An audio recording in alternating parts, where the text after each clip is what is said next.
Unit 2, Transformations, Lesson 1, Transformations and Rigid Motions. Your objectives for this lesson are to compare rigid and non-rigid motions and to draw rigid transformations.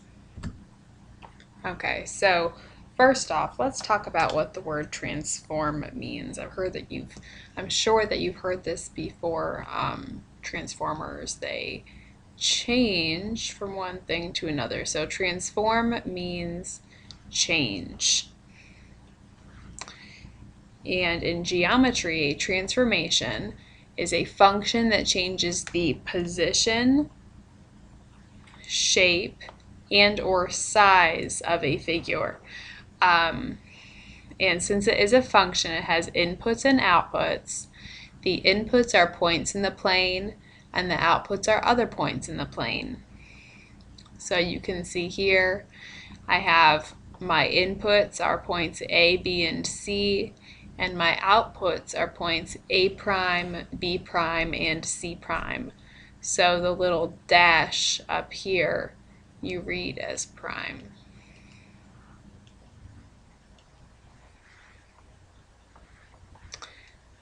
Specifically for transformations, we're going to talk about the pre-image and the image. These are some important vocabulary words that you should get used to hearing and using. So the pre-image is the input of a transformation, and the image is the output. So right here, I have point A is mapped by a transformation, that's what this arrow with the T on it stands for, to its image, which is A prime. So the pre-image, point A, is mapped to the image, A prime. And in this diagram again, we have the pre-image, which is triangle ABC, and the image, which is triangle A prime, B prime, C prime. Coordinate notation is a way to write a rule for a transformation on a coordinate plane. And here I have an example of coordinate notation. So you would see x comma y becomes x plus 2, y minus 3. Okay, so this is your rule right here. If I were to apply that rule, maybe I had a point on my pre-image that was 6 comma 12. Okay, so I would see 6 comma 12 is going to become 6 plus 2, because 6 is my x. Oh gosh, I don't need parentheses there yet. So 6 plus 2 comma 12 minus 3. So basically that got mapped to 8 comma 9. Okay, so by applying the rule, the point 6, 12 moved to 8, 9. This will not always be your rule. This is just an example of one rule. You will see a couple rules right now. Example 1. Draw the image of the triangle under the given transformation. Tell whether the transformation appears to be a rigid motion. Okay, so here is my rule. X comma y is mapping to x minus 4 comma y plus 3. So I have a triangle here with these 3 coordinates.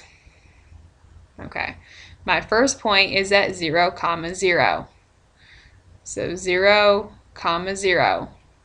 Under this rule, I am going to subtract 4 from my x, so 0 minus 4, comma, add 3 to my y, so 0 plus 3, which gives me a new point at negative 4, comma 3.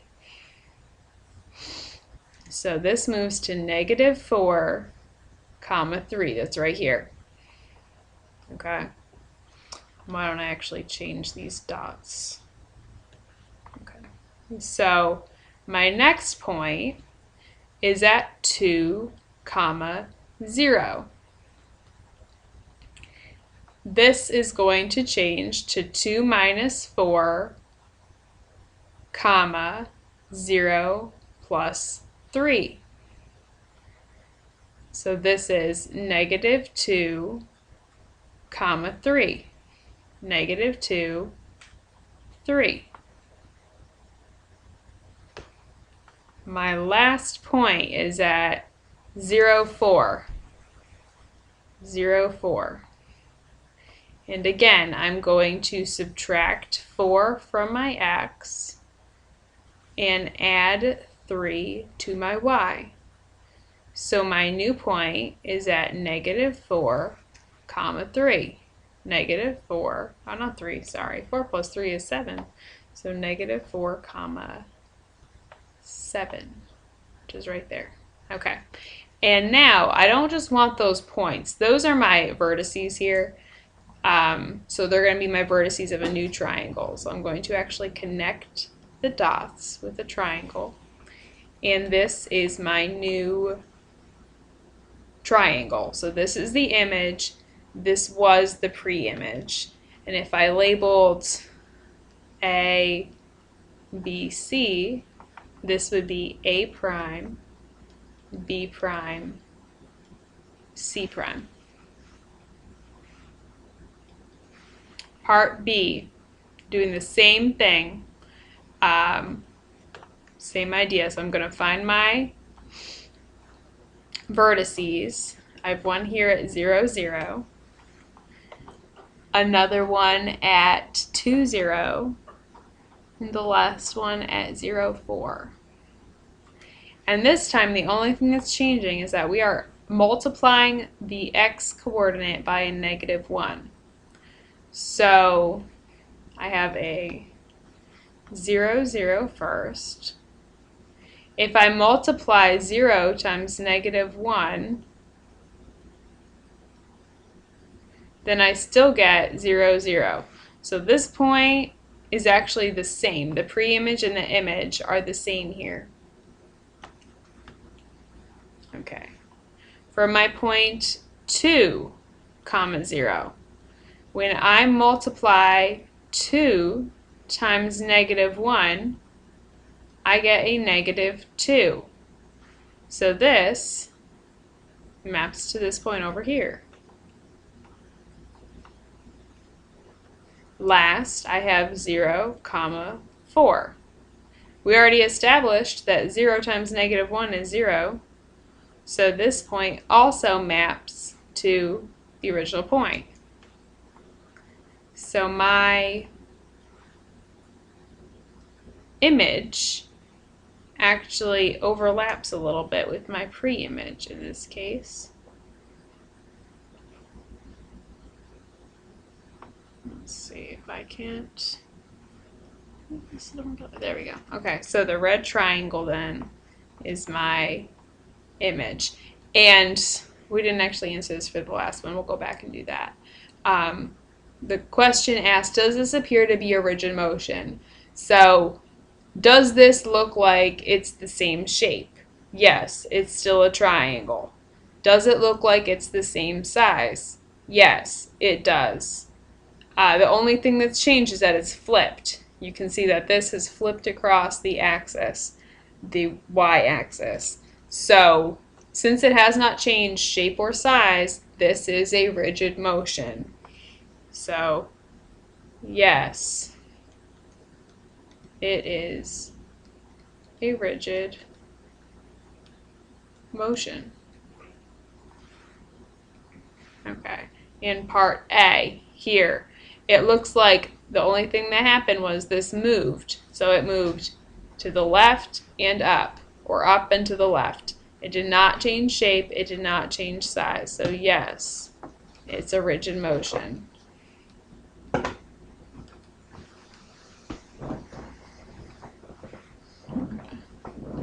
We're going to do this one. It's labeled D, but let's call it part C. You can see you're multiplying your x value by 2 and your y value by 2. We have the same coordinates as always, so 0, 0,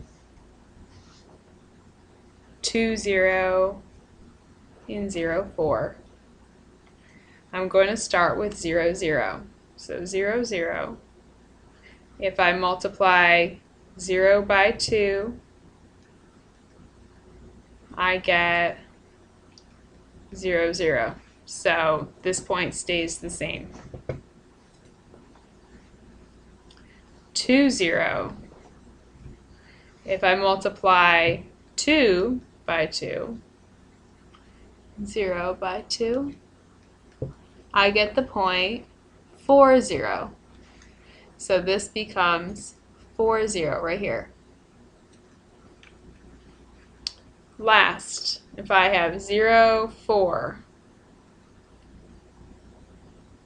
0 times 2, 4 times 2, I get 0, 8, which is up here.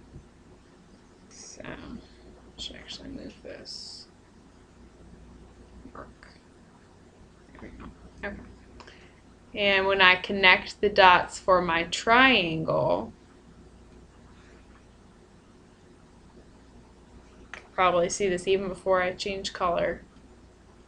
This triangle is way bigger than the original.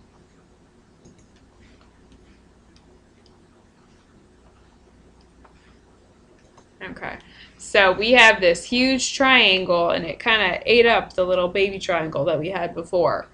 Since it is so much bigger, this is not a rigid motion. Not a rigid motion. Remember, to be a rigid motion, it cannot change shape, it cannot change size. This is the same shape, but it is not the same size.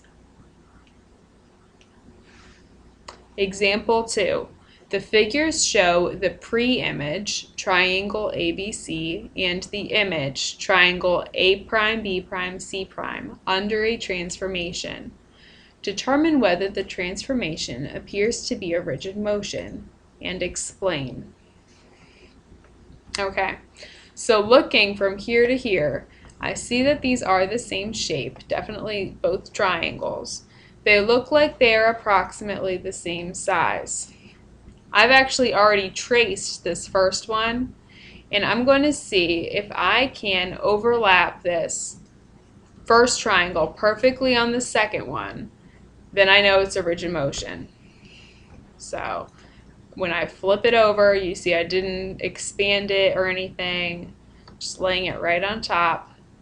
And I can do that. So you see I laid that right on top of the other one, and it fit perfectly. So since I can do that, it's a rigid motion. So it did not change shape, did not change size. So yes, this is a yes. It is a rigid motion. Okay. Part B. Okay, so I'm looking at these two again. I do see two triangles. This second one, triangle A', B', C', looks more stretched out to me. And again, I've already traced this one. So I'm going to move this triangle over and see. Maybe it'll overlap and I'll be wrong. But if it doesn't overlap, we know it's not a rigid motion. And it doesn't. So there's nowhere that I can move this triangle that they're going to overlap. So part B, not a rigid motion.